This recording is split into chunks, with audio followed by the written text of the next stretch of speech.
Thank you everyone for coming. We think we have a very special program tonight. We have Stephanie Rayner here to talk about her boat of eternal return, and she is joined in dialogue by Dr. Aaron Rosen, director and founder of the new Parsonage Gallery in Searsport. First, just a few words about format. So obviously we have a lot of people here in person. We're live streaming it on Facebook, so if you're watching on Facebook and you want to ask a question to Aaron or Stephanie, just go ahead and type it in the comment section. There is a bit of a delay between us here in the gallery and the live stream. So if you have a question, I encourage you to go and type it when you have it. Otherwise, we might miss it if you wait until the very end. Also, for anyone that wants to watch the talk again, or if you ever miss any of our talks, they all get saved. The live stream gets saved on our Facebook page, and we post clean recorded versions on our YouTube page. So just go to YouTube, put in Cove Street Arts, and all our artist talks, all our exhibition videos are on there. So now a bit about our speakers tonight. Stephanie Rayner is an artist and international lecturer whose work primarily deals with the transformation of our spirituality by the revelations of science and technology. She has presented her works to many significant scientific, theological, and philosophical institutions, including, but not limited to, the Vatican Symposium on Religion and Science in Malta, the Institute for Religion in an Age of Science in New Hampshire, the first International Symposium of Religion and Science that was held at the University of Toronto, Man and Millennium, and an international conference on cosmology and deep space morphology in Johannesburg, South Africa, where she was a keynote speaker on the roster with Dr. George Ellis, the co-author of The Big Bang Theory, and Nelson Mandela. She's presented her work to international scholars studying art and the evolution of human consciousness at Stanford University Center for Advanced Studies, and lectured at 4 universities in China through the Luxon University of Art. Stephanie was also the first visual artist to have been awarded the Ashley Fellowship by Trent University. Now a bit about Aaron.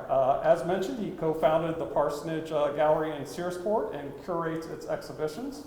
And so if you haven't been there yet, I highly encourage you to go check it out. He is a writer, curator, and academic with a special focus on interfaith dialogue and contemporary art.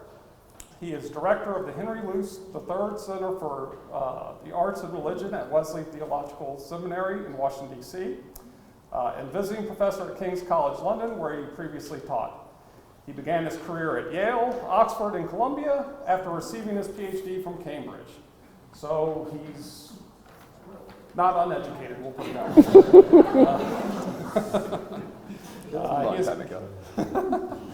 He has curated exhibitions around the world and written widely for publications including CNN.com, The Guardian, the Los Angeles Times, and Apollo Magazine, and he's been featured on the BBC and PBS. He's the author and editor of 11 books, including Art and Religion in the 21st Century, which was named one of the best books of the year by the Times, and A Journey Through Art, which has been translated into 7 languages. So please welcome Stephanie and Aaron. We can stand up now? Yeah.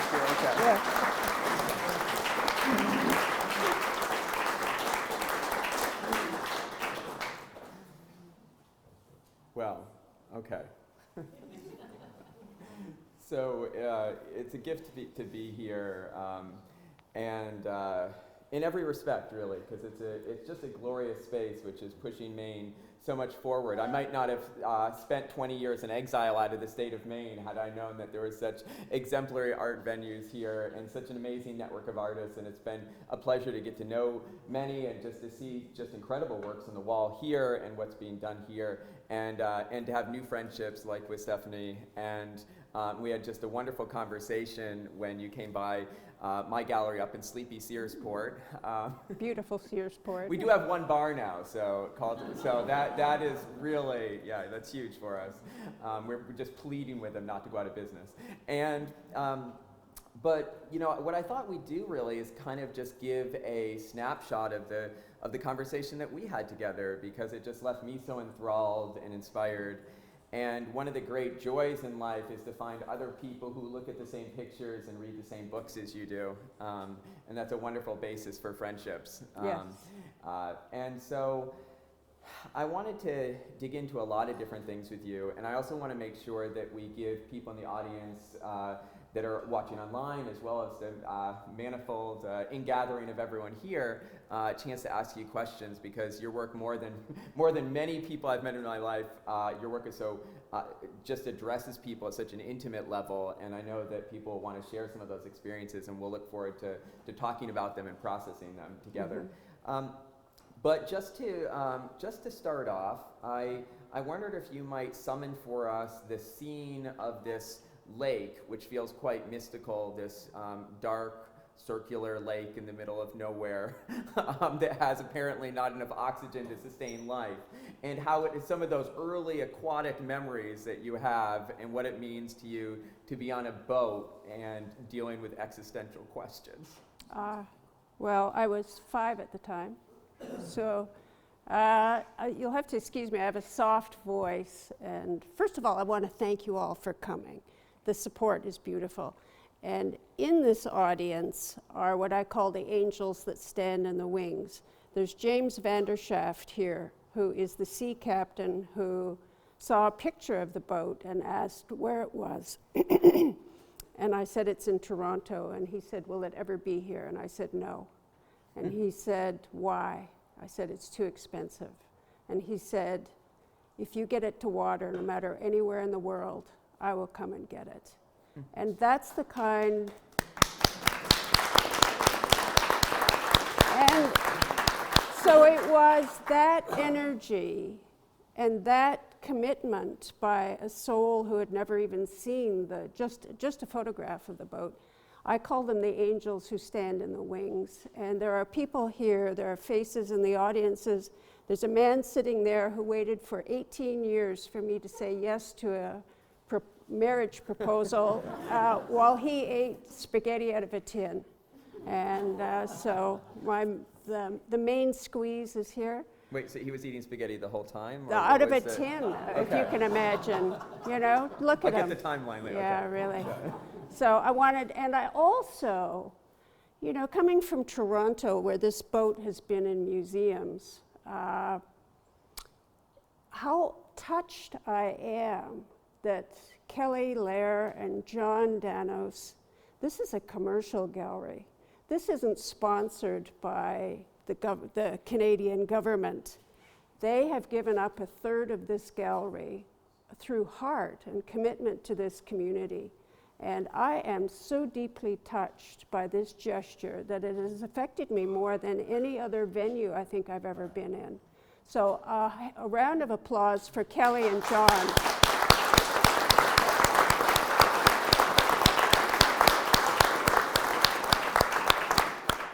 So back to the mystical lake, yes. It's a tough transition, but I'm sure you manage it. Before we get talking about, we're liable to get on to the discussion of religion. And you know if that happens, you're going to step on somebody's toes. So I have here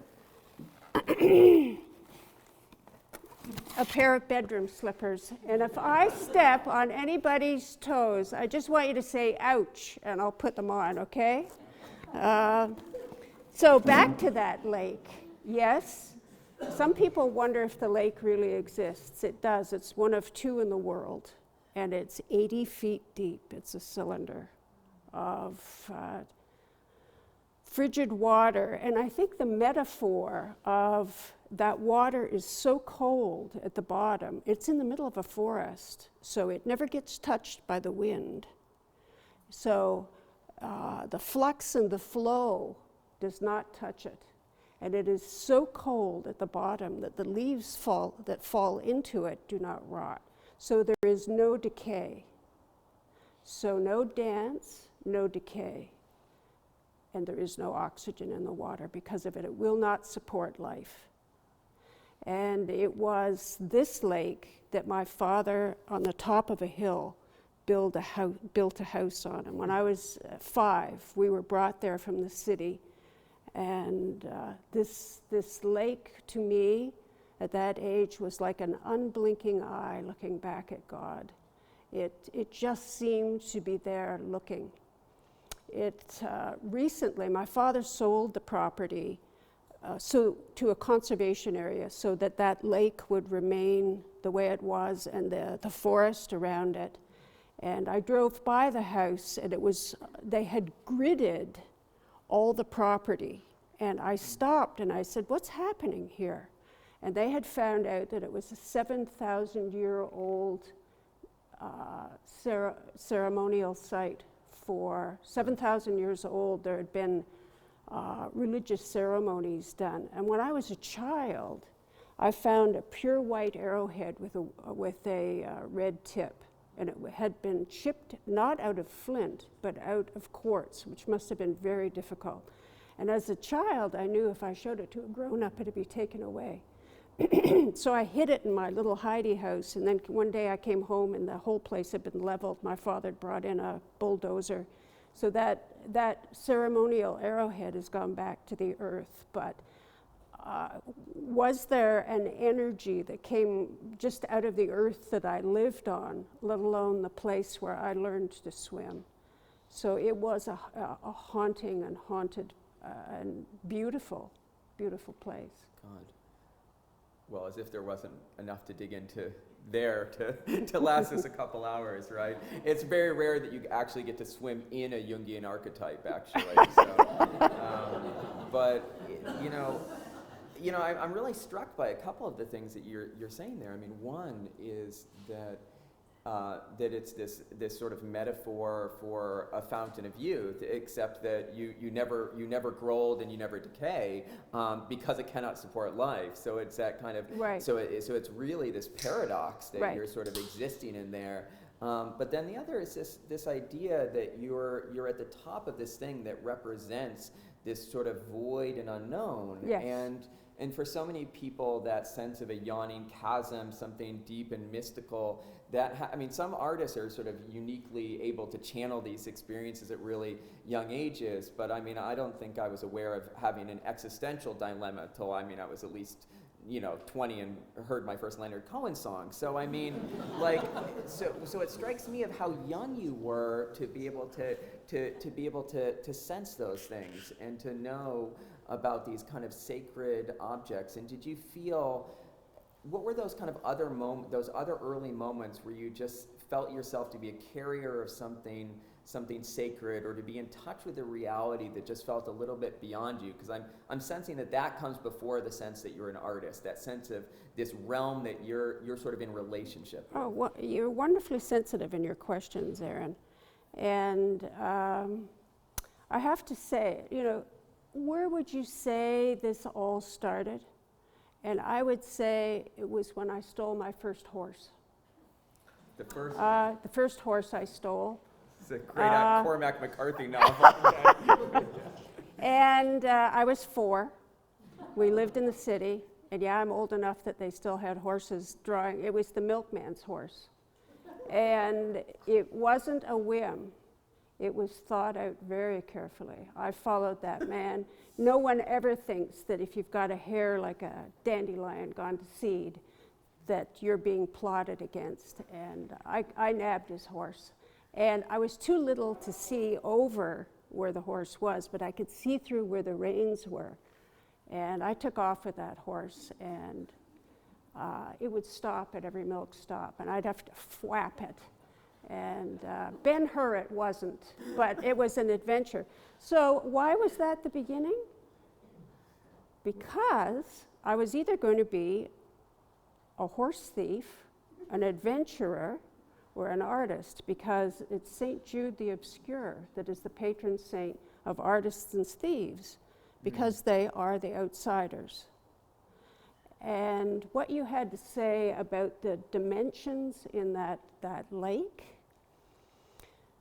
you talked about it being a place where you never grew old. Well, part of what I had heard, I was both in dialogue with Peter Pan, seriously, and God on the other side. My mother was an excommunicated Catholic. We won't go there. Irish. I'm pretty sure we will, but yeah. I can already see 4 questions ahead, but yeah. Right. So I was taught the poem, "Now I lay me down to sleep. If I should die before I wake, I pray the Lord my soul to take." And I had to say that every night. I thought, my God, there's a good chance you die before you wake. So I had a list of questions beside my bed for God. And I can remember the mind picture that I had, and it was a sinuous line of people, quite a distance. Like you could only see God way up there. He was bigger on a throne, and there were two people on either side. And I thought I would stand there with my list, and it was questions, but it also was finger shaking. It was like, why? So I wish I had that list now. And the next time, because Emerson said, no one knows the truth like a child alone in the woods. And I had been brought out of the city and basically abandoned in the middle of nowhere. And it was the woods. Mother Nature really was mother. And the road to my father's house was a small gravel road, and it was a cathedral of trees. And in The Secret Life of Children, I had a hollow tree that was a house and a home. And I had a tree that had a limb that went out like this. And in the mornings before dawn, I would go and sit on this tree's arm with my arm around the tree. And there was a heart-shaped lake, and I would watch the sun come up. And these were my friends. I didn't have anybody else. And then they went to widen the road, and they were cutting down every tree, the cathedral of trees. They were cutting down every tree on every side of the road. And there was a big hill on my father's property, and I had heard, lapsed Irish Catholics, that God spoke out of the storm, and you had to speak to him on a hill for whatever reason. So the next storm, they were working their way towards my friends. I went to the hill in a storm, and I called to God, and I said, if you will save my friends, I will be your slave. I know about the book with the crosses and the gold stars, and I will be your slave if you will save my friends. And I don't know this is information you can do with what you want. They cut down every tree except those two trees, and those two trees were separated by a good 500 yards. My true trees were left. And so for 2 weeks, I was a slave. And then next storm, I went back, and I said, I can't do it. I can't be a slave. And if you can take your book, and I don't care, I'm going to do it because I think it's right. And that's the last time I spoke to God. And, if there is that energy that didn't the day after I said that, they came back and cut down the last two trees. Yes. And so that's the last time I spoke to God. And I thought, I'm going my own way. And there's some philosopher that says for the atheist, the greatest sadness is to have no one to thank. And I would go to that hill and scream, thank you, but I didn't know what. But I knew what it was to be alive. And I would yell, thank you, into the wind. Does that answer your question? I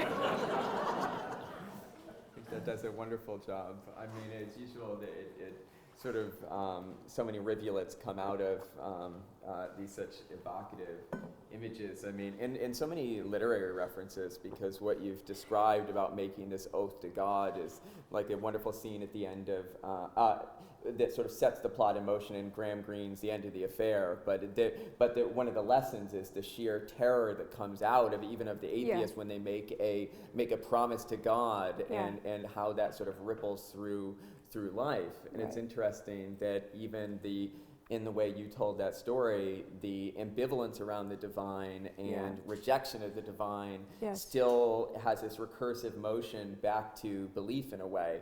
So you don't ever sort of escape, whether it's the family relationship, as we promised we'd talk about your mom, right? Oh, no. No, but coming back to that, that that sense that maybe we don't escape the genealogy of our family, Right. And the religion of our ancestors, but also that we can't sort of just simply turn our back, or as Gershom Scholem, the great mystic, said, and something we talked about the other week, was that the rejection of tradition becomes tradition itself. Yes. And I find that Yes. so evocative in what you're saying, Yes. is that then you leave the woods, but it's not like the lessons learned there remain there. Yes. And so how have you seen the sort of, well, to put it somewhat elusively, that the shadows of those trees, I sort of imagine those kind of being cast at long shadows that sort of run through your career in a way. And it's interesting to see this work that we're looking at of wood, and we have this shadow sort of Yes. creeping back up here. That's Yes. the end of the cello, the prow of the bow, and Yes. it's so much here. But do those experiences sort of just continue to stay with you? And have you felt a spiritual journey that's been where the same pieces are still there from what you learned as a child? Or has there been some other moments that sort of catalyzed you back one way or another? Wonderful questions, and wonderful. You have a poet's heart, Aaron, and that's the truth. That list of questions I had as a little girl beside my bed? Yeah. I'm not sure if every one of those, the artworks I've done, were not an answer to those questions. I've had unusual experiences. And so, yes, the shadow of the ribs, the shadows here, I think that pulls, certainly. I think I can't say it better than possibly if you go on the website and see the other museum pieces, you will see, I somehow feel those questions were answered in a dialogue that is beyond the spoken word. In your book, which I highly recommend, I'm reading Aaron's book like one would eat the best Belgian chocolate truffles. Not only for your waistline bit by bit, but also... That's my parents' place. I don't think any of them have got more than... Right. Just fabulous. And it is food for the mind and soul. But your first part is Genesis, then you have Sweet Jesus, and so you start with Genesis, and one of the questions that you put forth is, as a female, how do you deal with the curse that happened in the garden? And since we're talking tonight about a certain degree of feminine energy, about death and about creation, it brings me back to this idea. I mean, that self-saved mother, we'll bring her up again, told me that I would get, the menstrual cycle was called the curse, and how horrible it was. And I thought, oh, there's something to look forward to, the curse. But these are really good parenting techniques. I hope that all the millennials are listening on that. It's in the what doesn't kill you category. But I had a show called The Eden Contract, which, if you don't mind, it begins with how many creation myths there are where clay is used. Adam is red clay.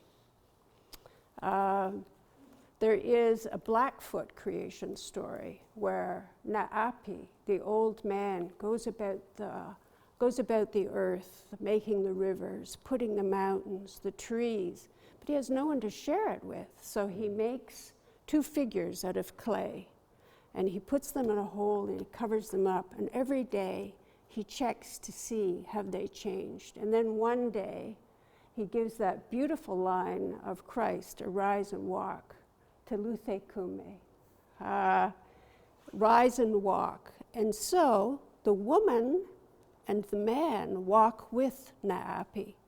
And she says to him, will it always be like this? Will it never change? And Naapi, the old man, the creator, says, I hadn't thought of that. He says, I will take a buffalo chip, which is dried buffalo dung, and I will throw it in the river. And if it floats, then people will live. But if it sinks, then they will die, and that will be the end to them.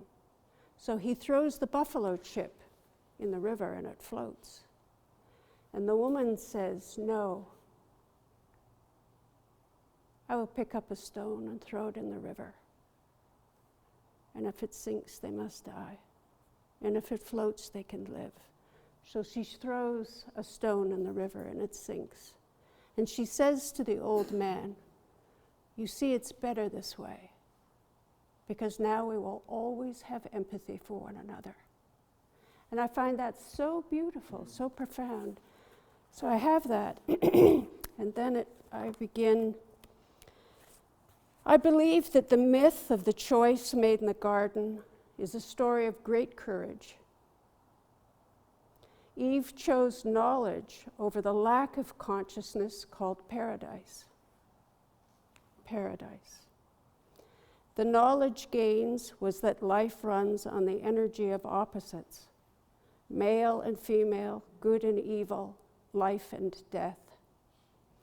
In the Eden contract, the price paid for knowledge was death. Not dying, but the knowing of death.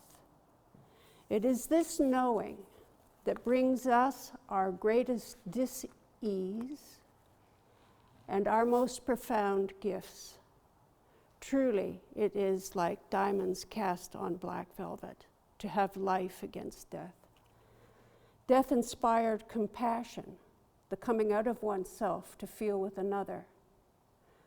The ability to step out of oneself led to the experience of awe. With compassion and awe came the arts. This mysterious creativity must have seemed like a crack opening to the inaccessible, the possibility of a dialogue, a shared language with the powerful, creative, destructive forces of life. And so through this crack, on a rock wall, deep in the womb of the earth, religion was born. Not long after this, we began to renegotiate the Eden contract. And there's a piece of a prayer to Osiris, and Osiris was the Egyptian king of the dead, where he prays that he shall not go to worms, that he shall not be cast down, that he shall germinate, that he shall rise again. O Osiris, neither shall I fall into ruin or be destroyed on this earth. O Osiris. Now, as our faith in our cultural and religious dialogue wavers, we use science to advance our negotiations.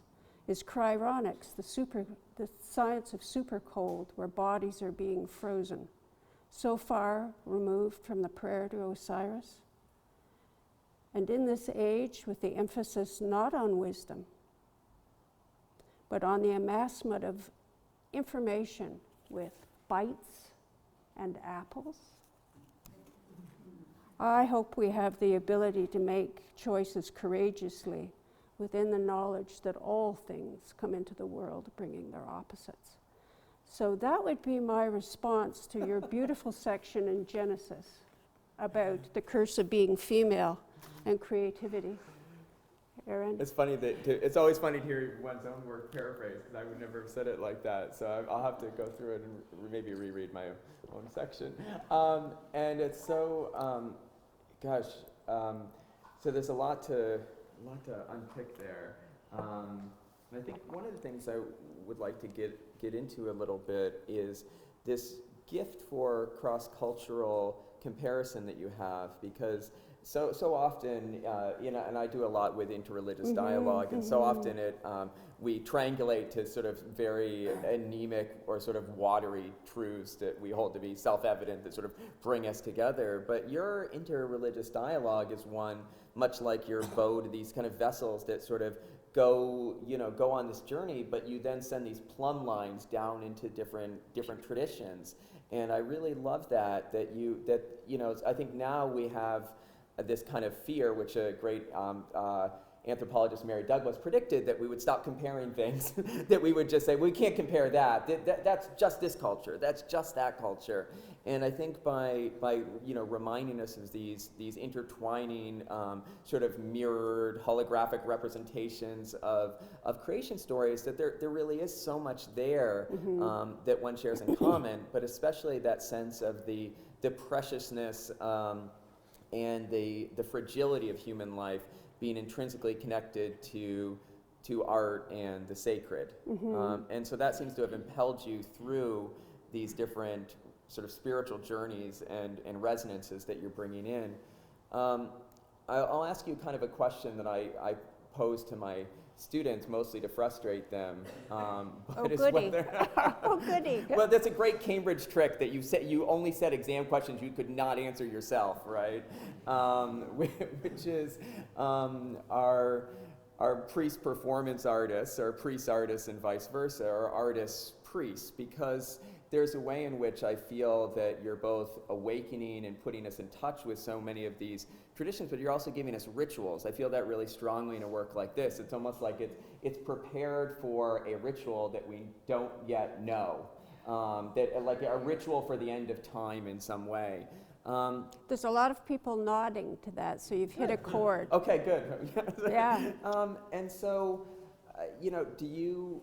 how do you feel that responsibility? How does that weigh on you, and yet that you can still make things? Because it's such a responsibility to feel that being in touch with the sacred as an artist. How do you negotiate that responsibility of feeling like you're tapping into these powerful things and sort of creating ritual objects?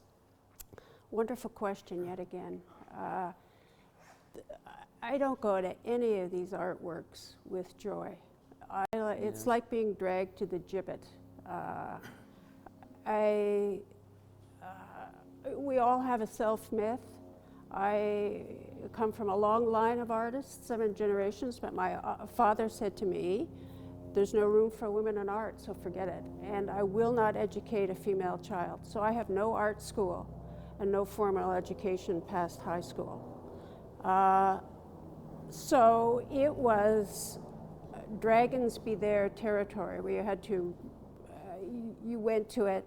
And my self-myth was, at age 30, something happened. It was like being in a cocoon, where I had given up on ever. I knew that I loved color and I loved ideas and I loved reading.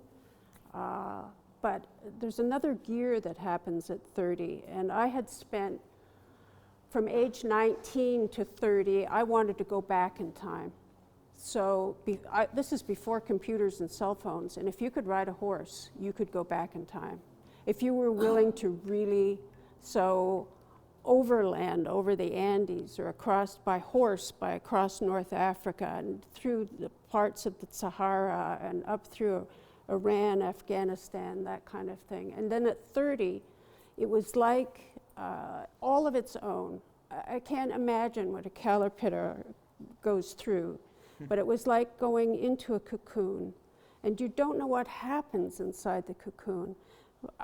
The only thing I believe is that in that cocoon, my head was bowed.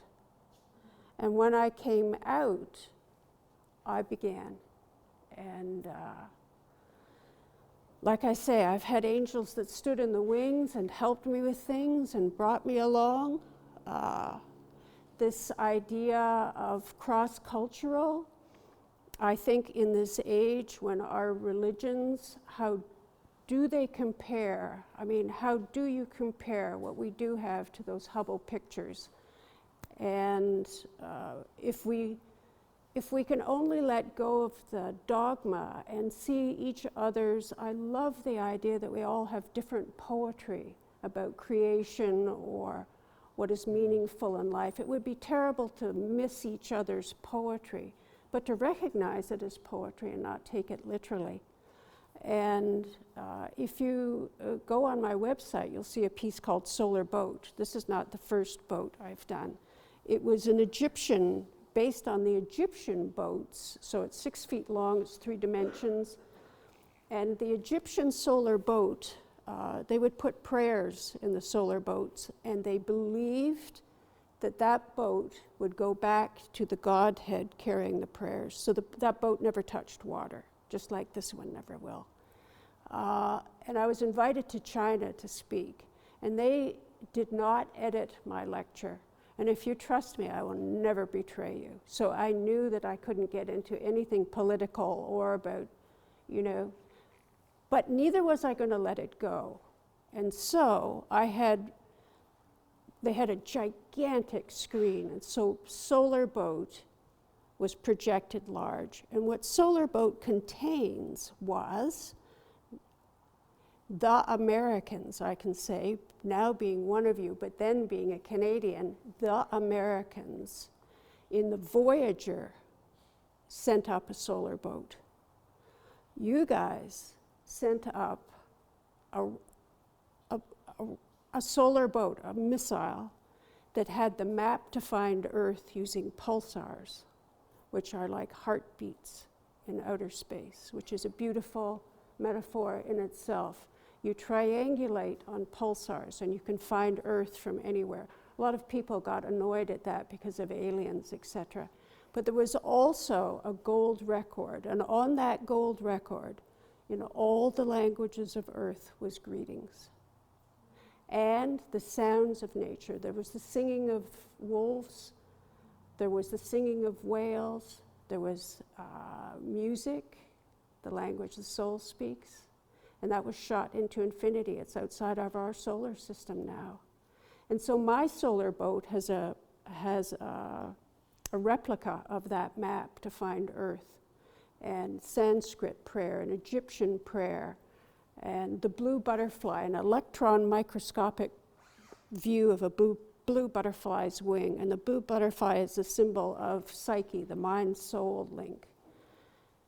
And in China, I got up and I said, the Americans sent this into infinity, and on it is your ancient airhue music, that beautiful 3-stringed instrument that has such soul. Also, there's the Beijing Philharmonic Orchestra. The Americans, this is the first time we have ever defined ourselves as the children of Earth. Not Chinese, not American, not Canadian, but the children of Earth. And we shot that into infinity.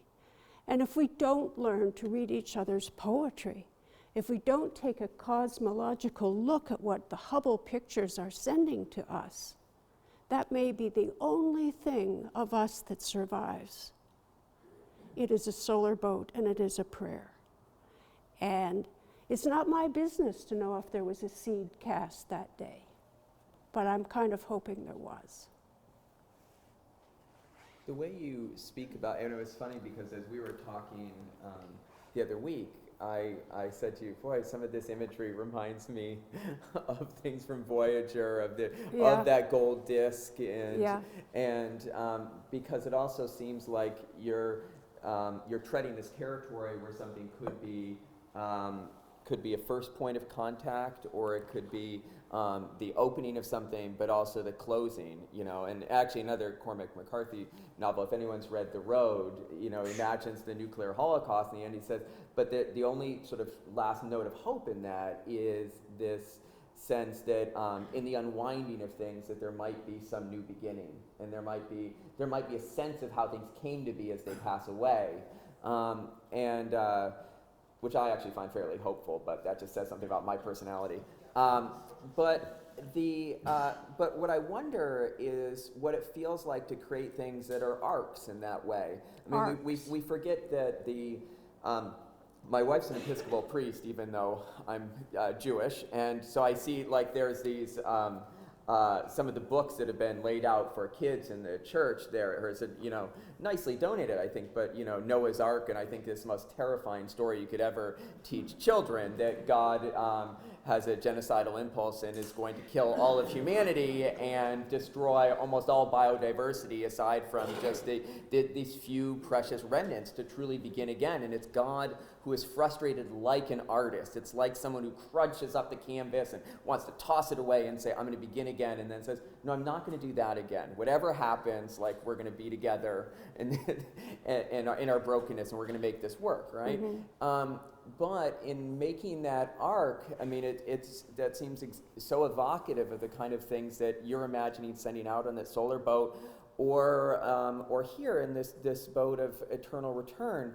And so I want you to talk a little bit about the things that you put inside those boats, because there's you could have put 2 zebras, 2 whatever, but you wanted to put you've told us a little bit about what you put into the solar boat. What are the objects and the references that you freight this arc with? What are the things to be preserved, the things to maybe help us find our way back if we're in this sense of return? What did you put in there, and why? All right, so I'm going to leap into another piece. I've done 3 pieces with boats, and the other piece is called Arc to Arc, and it's the old ark, an image of the old ark, and behind the ribs of that ark, this is a 2-dimensional piece. I think it's 6 feet by 8 feet, is the Old Testament and the New Testament, but overlaid is the blueprints for a new ark. And the old ark carried Western man's values, and the blueprint for the new ark, which is a trimaran, the body of that new boat is science. It's fission, it's fusion, it's DNA, but its stabilizers are art and religion. And the flood has already started, and it's a flood of technology. And the side where the architect would put the details, the completion date, the beginning, what it's about, it's blank. We are facing a flood of technology. We're at the crossroads, and for me, technology is the trickster's gift, and the trickster always meets you at the crossroads.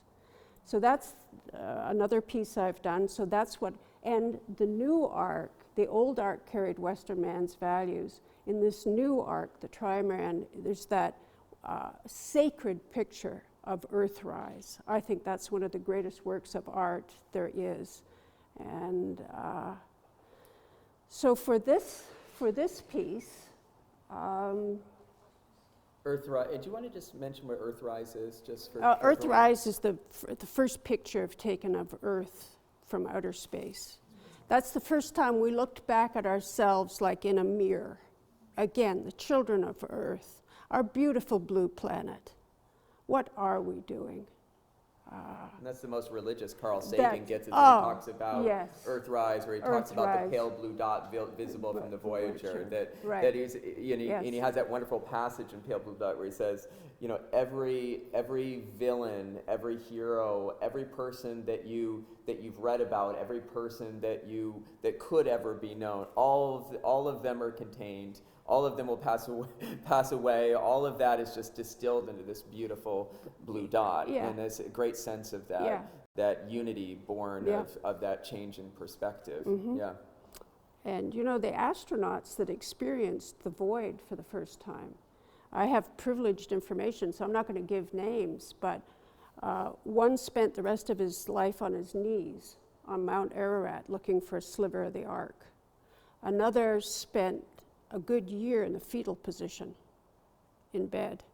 Another became an artist. So to face the void for the first time, that the intensity of that was quite a psychological trauma for those astronauts, which I have great sympathy and feelings for. So are we back to this boat now? Yeah, I'm kind of wishing we'd send Jeff Bezos out just one more time, just to try to grow something of that. Yeah, I just feel like he was thinking of new algorithms for Amazon on his trip. But anyways, back to what it is that you've contained in there. Let's go through some of those objects, because I think I want to sort of go, we've talked about a lot of the broad things, and I want to get really specific now, because I think there's so many details, and frankly, I'm worried I've missed some of them, but I'm worried that we might miss some of the things down to the dice. If you could sort of describe that hall for us, and then sort of the things that you put in there. Okay, so the front of the boat, you can see that it's very raw, but it's like a wing. I've often thought that a diver has the perfect, you see the Olympics, where the first thing they will do is go like this. And then they bow. And then they leap off into space. What a beautiful metaphor for the artistic process. So the energy of the boat, the lap strakes are all bent. So the energy of the boat takes you from that gesture down, and the round piece with the swoop down is, for me, a feminine shape. And so the mahogany piece brings you right up to where there is a 150-year-old spirit level. And I love the idea of the name spirit level. And I'll tell you a secret, but I can't leave this room. I took the spirit out of one side of the spirit level, and there's a crystal ball in there. And the only one, there's myths about who survived death process. For me, the one that touched, Christ was a wonderful, who knows who that man was. But Orpheus was also, the god of music, was the one who went to death to get Eurydice, the love of his life. But he was told you could never look back. If you had gone there, you could not look back. And he loses faith at the end, and he looks back to see if she's coming, and she's lost. So in that crystal ball, all of the energy of the boat takes you up through the bones. They're all canted down at a level. And then the back of the boat is like a church window. It takes you up. You go over, up to the cello head. The spirals on the cello head are exaggerated because the spiral is the symbol of life's journey. And that's where the glass bones are. You can adjust the song you will play in the middle of life's journey. And then those strings take you back down. But when you go through the spirit level, if you look back through that crystal ball, you will see the whole boat in a circle. There's no way out. So it's the bow to move forward to whatever that is the energy that brings you through the boat. It takes you over through the little, those glass bones are guanaco knees. And guanacos are like small llamas. I spent a lot of time in the Andes. And their knees, because they never stand straight, they're always on a mountain, their knees are like the Trinity. And that's what really captured me. So those bones are cast from guanaco knees. And then it goes through a guanaco coccyx, the strings. And those strings, the pigments come from Morocco.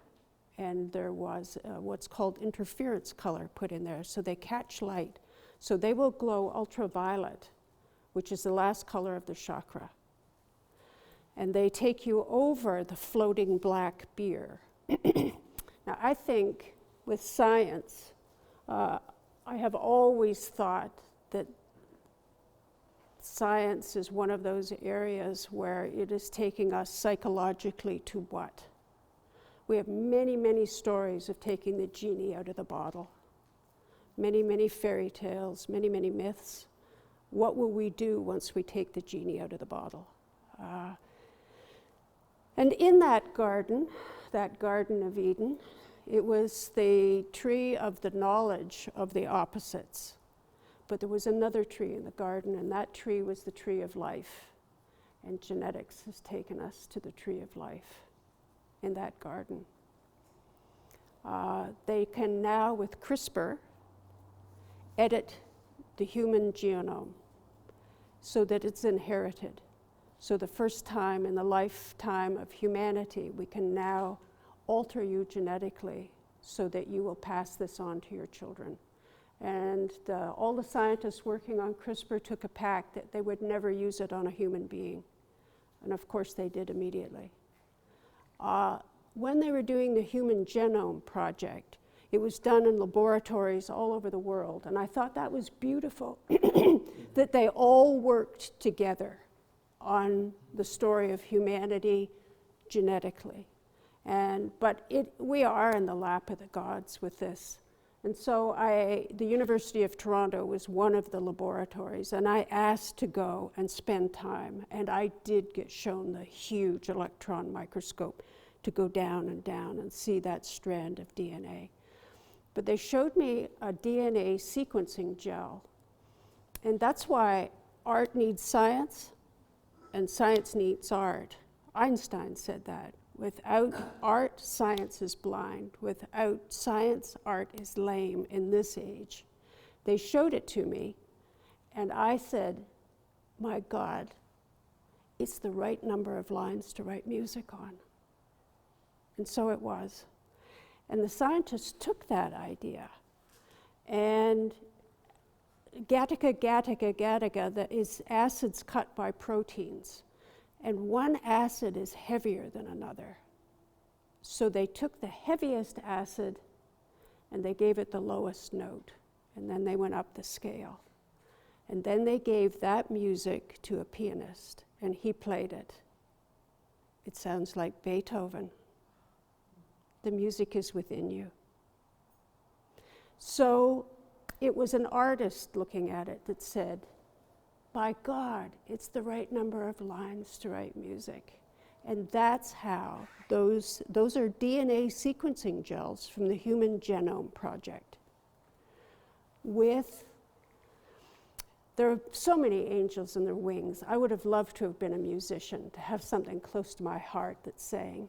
But I have a friend who is a very fine artist, but she also plays in the Winnipeg Symphony Orchestra. And she flew from Winnipeg, and we have a copy, obviously a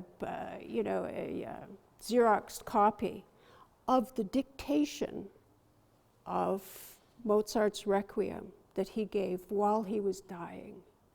And I thought, of all, is it that you fall in when you're dying? And how, at the same time, can you have that energy go out? The contrast for him must have been just extraordinary. She copied to an exact degree. She has beautiful hand-eye coordination. That original score as it was dictated, and that is what is on the human genome there. The strings take you over that, take you through the spirit level. Where do you have balance in this process? Through that beautiful oval and through a mare's pelvis, through her birth canal. And then there are stages up through the boat. And it's difficult in this situation to see to the front of the boat, but the strings go right to the front of the boat. And there is where two circles intersect. That shape is called the mandorla, and it's where heaven and earth meet. It is also the symbol of the eternal feminine, called the Vesica Pisces, which to me is life's longing for itself. And that's where the strings end. The dice that are in the floating black beer, the beer where you carried bodies on.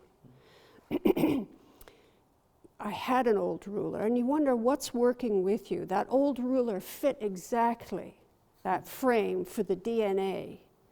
It was cut at random. And then someone had given me dice that are smaller than usual.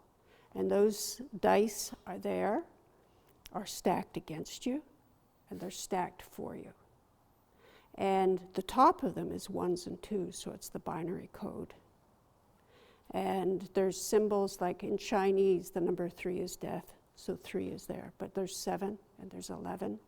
And so between the ruler, which is order, and the dice, which is chaos, all life, and indeed all art, is order cut by chaos, chaos cut by order. So that's some of the secrets of the boat.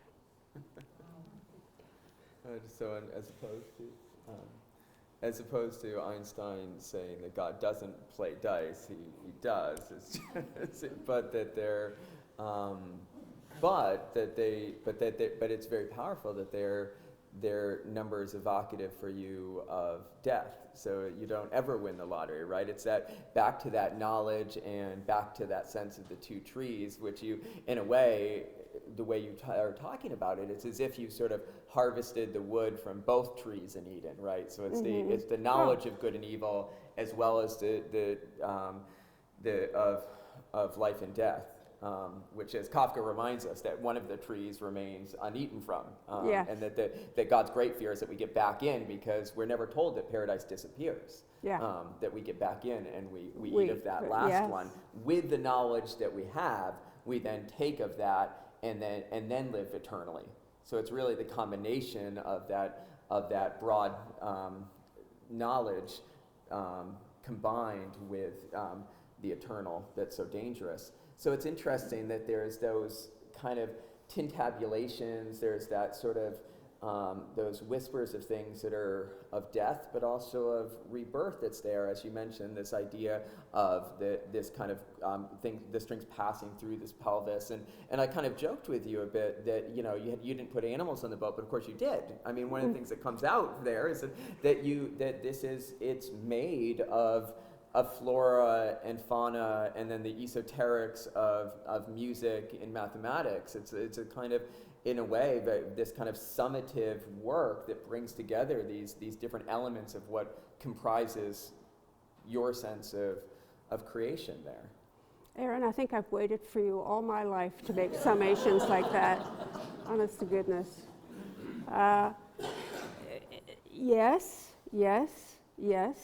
and the first part of the boat to come together was, I knew that it had to have those ribs, and they had to be big ribs, so it had to be a moose.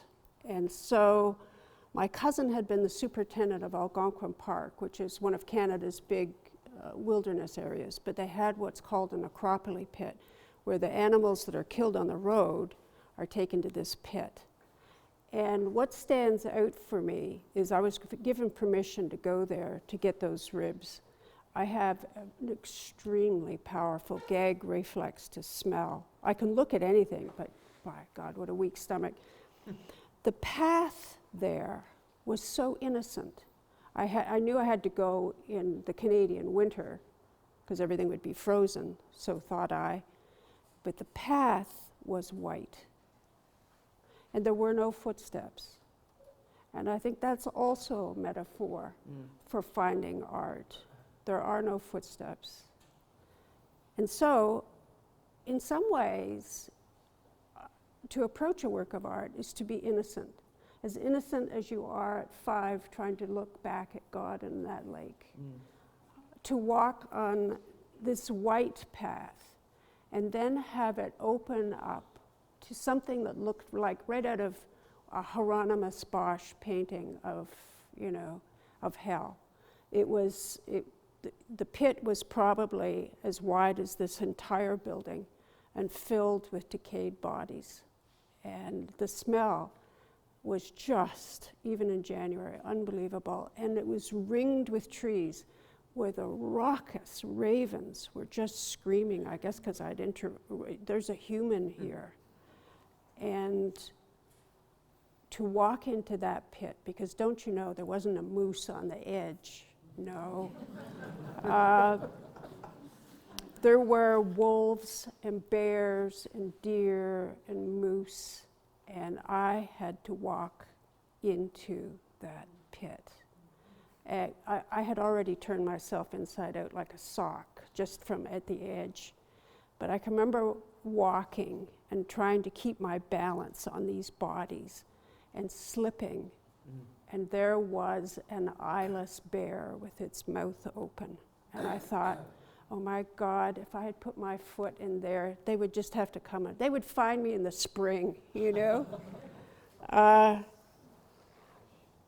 So where was that leading? Just about the innocence it takes. Never underestimate the power of naivete. And Yes, the tree of life were there. You know, the horror. Before COVID, I heard on the radio where they had decapitated 10 pigs. And 6 hours later, they brought those heads back into having brain waves. And I think, oh my God, Mary Shelley, you were so prescient. What are we going to do with that information? They have supposedly a cutoff point that if they feel there's consciousness, how you feel there's consciousness, I don't know, that they will stop the electrical stimulation that brought brain waves back to these animals that have been dead for 6 hours. Where are we going with this? I went to a think tank where a very famous cell biologist had looked into, there's a gene for aging, just like there's a gene for puberty. And they took that gene out of this animal, and the whole body exploded in tumors. So the gene for aging was somehow linked with the body's ability to fight tumors. That beautiful line, actually in Job, bars and doors, said by God, supposedly, bars and doors I have set for you. You will go this far, but no further. And I do hope. We are coming to an age where the trickster has offered us things. Do we have the wisdom? Do we have the stamina to take those gifts and not have them overwhelm us? So I want to do one final thing before and then I think it's time to open it up for audience questions and also responses. Is that one of the things that you shared with me, and it comes right to that point, I think, when we spoke, was that you knew you were finished, and the hardest thing for all artists, as we know, is not to destroy their work by over-finishing it, and to find that moment of, the second hardest thing after starting, right, the fear of the white canvas, but when is it that it's the moment to separate, and you said that you ran your hand by the boat, and you felt almost a sort of a tremor, a sense of electricity, and as you walked away, you felt this almost sort of magnetic field that it would say, you know, you're done with me, I'm my own thing now. And it strikes me that here, that like a sacred object, here we are, that the boat is in its own room by itself, and it's as if it's sort of pushed us to this outer limit, and here you are sort of gazing over like Moses on Mount Nebo. I mean, it's like you're looking over to this paradisiacal vision of the boat, and do you still feel that separation? Do you still feel that sense that it's escaped beyond you, that like you have to come out this far to be able to talk about it, so that it does, if you were to talk about it too close, the boat would not like that? Oh, it wouldn't. Yeah, no, it wouldn't, I can remember after 14 years of working on it, I turned to do the next thing. There wasn't. I couldn't believe it. I just stood there. And that boat has been done with 0 sandpaper. It feels like human skin. It doesn't feel like wood. I ran my hand. It was low. I ran my hand the length of it, and when I lifted it, there was a spark, and it was over. And that's it. You are not wanted. It's got its own life. And I felt that most definitely. It's just, and I'm not even sure the artist should be around a work of art. Its dialogue is with you. And there's no poetry unless you bring some to it. And so I am so hoping that you will bring your poetry to this boat, because I am not, I can only stand in the back and say, do you remember me? The boat is not signed. That would be hubris. I don't know from what harbor or sanctuary it came here, but you will see in the keel of the boat near the front, there are 2 fingerprints. The man who helped me, I couldn't have possibly done it by myself. Those bowing those lap strakes, great big industrial staplers going ka-chunk, ka-chunk, as those lap strakes were bowed into place. I couldn't have done it without him. On the right side, I took his thumbprint and blew it up, blew it up, blew it up, and carved it into the keel of the boat, and it looks like a galaxy. And on the left side is my thumbprint, because a boat needs eyes. And those eyes brought it here. That's all. And I bow out, I say, remember me?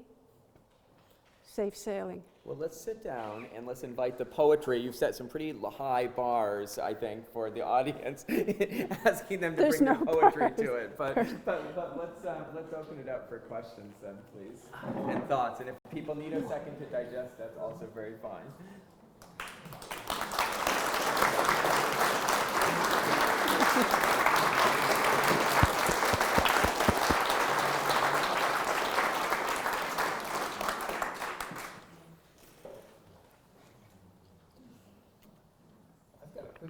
Okay.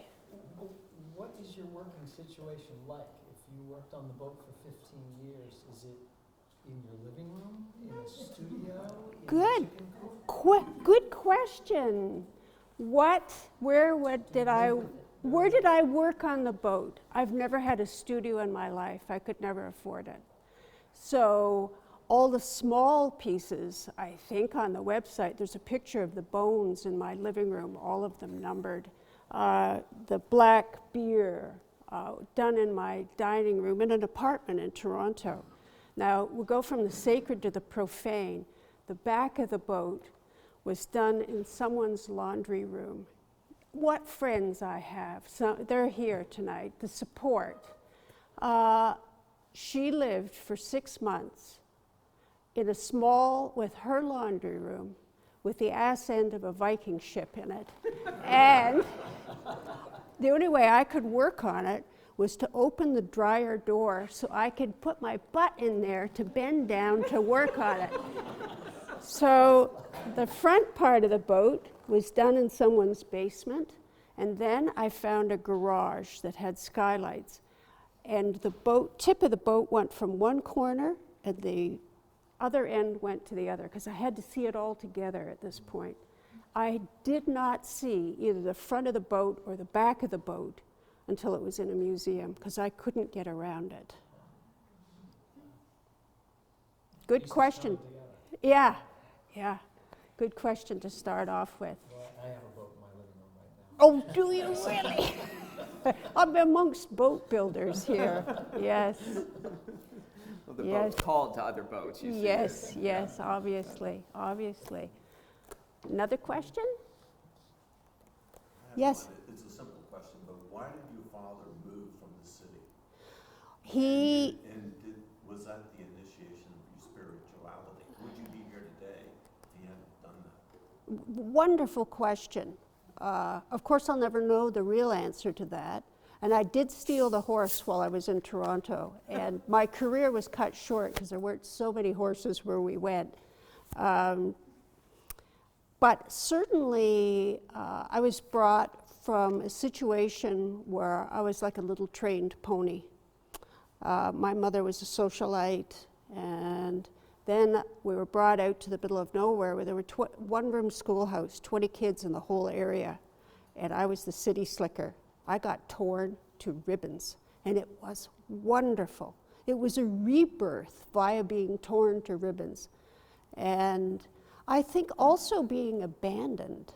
I mean, I read Mowgli, the Jungle books, about a child abandoned in the forest. I think my feelings about nature and Mother Nature expanded by being out there and being with the creatures that were there. And I felt the forest open and then close around me, because there's childhood's charm, and again, that innocence.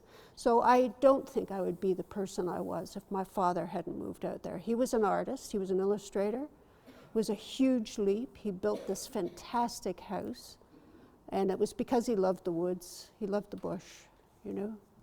Yeah. Sarah, do you have a question? Yes. All right. What has surprised you about the boat, either while you made it or after you made it? What The relationship is quite different. What- surprised you? what surprised me about the boat Yes. when I made it? Yep. When you made it and after you made it, because the relationship was so different. Oh, good question. During the making, well, after I made it, during the making of it, that it asked of me that it was like an Odyssey. And I think you call the monsters to you in the Odyssey. So you will call the Cyclops, and you will call the sirens called procrastination. But it seemed to find every mortal weakness that I had. And one of the things I had to, which I've always held on to in extreme circumstances, was my dignity. And I had to bow my knee and beg for that boat due to circumstances to do with the Royal Ontario Museum, which we won't get into. But it also asked to set the bones in the keel. Not only did I have to make the boat, but I had to make it so it would be dismantled, and so that it would stand the test of time, God willing.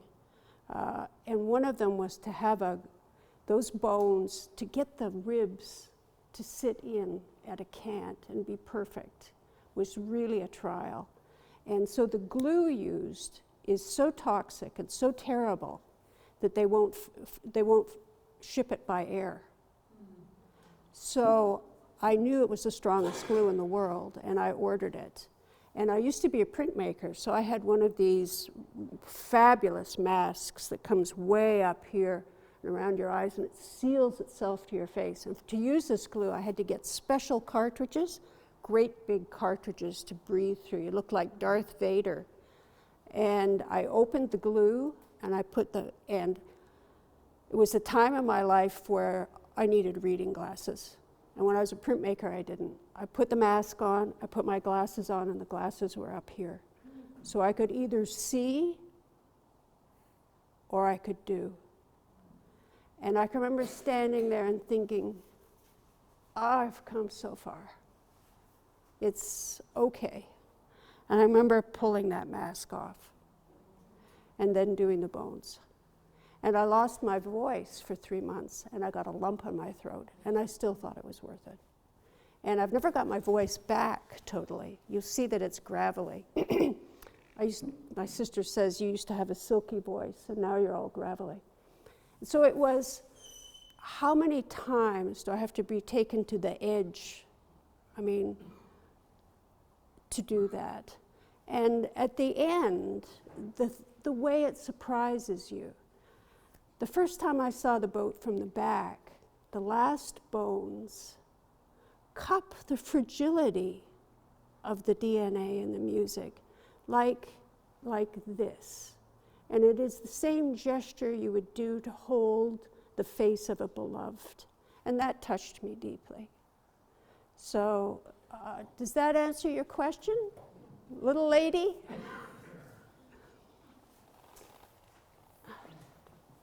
Yes, thank you. So this boat has gone on many journeys in many, many ways. And my question to you is, where do you think this boat should eventually live? Well, if it doesn't live somewhere in the near future, my sister is going to put it in Goodwill. So we've got Kelly, who's working the museums as best she can, and she's contacted. But I'll tell you, I would love it to just keep moving. I'm not going to be here to look after it, you know. I'm going to be on that boat someday in the not too distant future, and so someone's got to look after it. And I sometimes, even though we filmed how to put it together, I wonder how many people can put it together, because it's like a giant jigsaw puzzle. So I'm hoping it'll find a place where they'll put it on in its own room on permanent display with the music and with the poem. But that's my hope for it. And I also hope it has lift. I have 4 of those other big museum pieces that need to have lift to come home. And I think now I can say I'm a Camerican now. Americans have wonderful energy. Canadians are polite and kind, but energy, meh. But you got energy. Is that a polite way to say money? No, not money. Never had to do with money. An American museum. Yeah. I must say, Not even buy, just take. The National Museum in Iceland is a place that I'm trying to think of places I've been where this would be beautiful. And what a great thought. Or in the great cathedral on the hill in Reykjavik. I mean, but it feels like it needs to be in some sort of pure environment and something that, I also imagine it above a certain latitude. I don't know why that is, but I really see it in a northern climb. Other thoughts and questions? Great, thank you. In the back. Thank you so much. Just first a reflection and then a question. I thought at several moments in your presentation about the television show Battlestar Galactica, which deals with technology, poetry, and the search for Earth in a spacefaring vessel. But I note too in the postcard, this beautiful image of all the things that could be referenced in description of your incredible work. There's a specific reference to the Dalai Lama's nuns traveling to Dharamsala. Could you speak about Buddhism and if there's a specific reason why this description felt important to connect to this work in Africa? What a lovely question. What a lovely question. There is wisdom and there's dogma in every religion. But I think Buddhism might have one of a flame without too much smoke. And when I was asked to go to China, by the Chinese, by the way, the woman who traveled with me was a Buddhist, and we got to know each other in Toronto. And the Dalai Lama's right-hand person is a woman named Mao Lin. And my acquaintance come friend had shown her a picture of the prow of the boat. And Mao Lin said, "But this is a holy thing. And when you're finished, I will come." And so I didn't even contact her. I think that Dawn had done it. And so Mao Lin and 4 Buddhist nuns flew into Toronto and got lost in rush hour traffic. And the museum stayed open for them, which I appreciate. But there was only one person from the museum. And of course, I don't have the wits to use a camera, and I'm too much in the process. They came and they walked this way around the boat, which is what they do to a holy object. And then they knelt and prayed for the journey of the boat, but they also prayed to be blessed by the boat. And I'm going to share something with you. I mean, I could bring the scarf out. You know how they bless with scarves? She had a scarf. And we were standing at the front of the boat. And we always think of, the Tibetan monks, the beautiful throat singing. Those nuns sang, and it sounded like King's College Choir. It was the most beautiful singing. And Mao Lin had that scarf. I will give you this information. I will tell you what I saw. I don't know what you do with this information. She was holding the scarf like that. She's shorter than I am, and I can't reach the prow of that boat. And I remember the profane and the sacred thinking it's going to be really awkward for her to get this over the prow of the boat. And at the end of her song, she had been holding the scarf like this, so it was that shape. She went. and it didn't change shape, and it went up, and it floated over the prow of the boat. When they were gone, I went to the museum person who had filmed this whole thing, and I said, I want to see the part where she goes like that, and it floats up. We played it. She had not stopped filming. You see her do this, and then it cuts out, and then it's over the prow of the boat. That scarf, I could bring it out. It will travel with the boat for its days. The story of it is wrapped up with a scarf, and there's a box that travels with the boat. And that's how that came to be.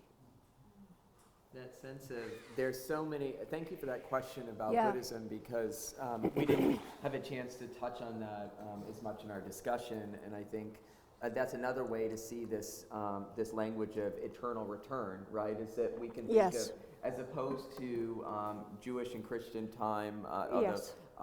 which tend to move teleologically, which tend to move linearly. We could think of Hindu conceptions of time, and of eras, Yeah. which tend to move in Yeah. a spiral, tend Yeah. to move recursively back to Yep. to a point of origin. And so I think there's that sense of return. But actually, the question, invoking Buddhism is interesting, because we could think of your boat as a kind of bodhisattva figure, that in a way, the idea of the bodhisattva, for those who don't know, is that a being who is at that point of nirvana or of enlightenment, but chooses to remain, chooses not to have that final moksha or that final release, and instead chooses to come back to be with humans, to bring them on this Buddhist journey of enlightenment. And so there's that sense of eternal return, of just sort of reaching that precipice of this form of liberation, and then choosing to come back. Mm-hmm. And so so I kind of think a little bit with the anthropomorphic terms that you sort of, the presence that you're sort of evoking with the boat, that it does things, it has an impact on people, something palpable. It has this kind of bodhisattva dimension, just Yeah. an idle thought there. Yeah. So any other thoughts and questions? Yes. So, did you have the entire vision of what you were going to do, or as you worked on the boat, did it evolve? Great question. The question was, did I have the entire idea of the boat, or did it evolve? I can only speak for me, but that path I told you that went to the pit, for me, I think it says, the river, the collective unconscious, the world soul. Melville said, it's not down on any map. True places never are. And I couldn't draw the boat. I couldn't. Paul, who was such a help, said, what is the end of the boat? I knew what it looked like. He said, what did the end of the boat look like? I said, I can't draw it. I can only show you in the air, and it goes like this. He said, and this is why I'm gifted with such friends, he said, I'm going to strap a 2x4 to your arm, and then I'm going to strap a magic marker to the 2x4, and you draw it on the wall. And that's how we began. And so you come to that river and you call. And if you're lucky, on the far side of that river, you see a shadow appear. And what you lay down is like a soul bridge. And you call, and it starts to come across. And they're all shapeshifters. And you have to both keep the vision and keep it strong and still allow them. They gain life from your own soul, but they want their own life. And you have to both keep the vision and allow it to have its own life as it's coming across. And that boat did that over and over again. So it was both there and not there. I had to keep that bridge, but allow it to evolve. The contents of the boat? the contents, like the black beer and the dice, you know, I can only say that boat was dreamed into being. It was a dream. There was no drawings. There's one drawing, and that's how to set the blocks of the ribs into the keel. There's only one drawing. The rest was dreamed into being. And so I interpret that you have very vivid dreams. Waking dreams, yes. Well, I think you've given people a lot to dream about, and I'm sure that this will continue to be summoned and stay with people, especially your beautiful words about it. And it's a privilege to have been able to talk with you about it some more. And I want to give folks now the chances. I think we should probably begin to wrap things up, but give people a chance if they just want to come over and share something, perhaps that, again, keeping in mind the sort of way in which your work seems to awaken an almost kind of confessional response sometimes, that there might be people who don't want to speak in a group but want to just tell you something about how this work has impacted them. So I want to honor that and give space to that, and also just for people to have drinks and have a nice time in this wonderful space. But thank you so much. It was lovely to have this chat with you. Thank you.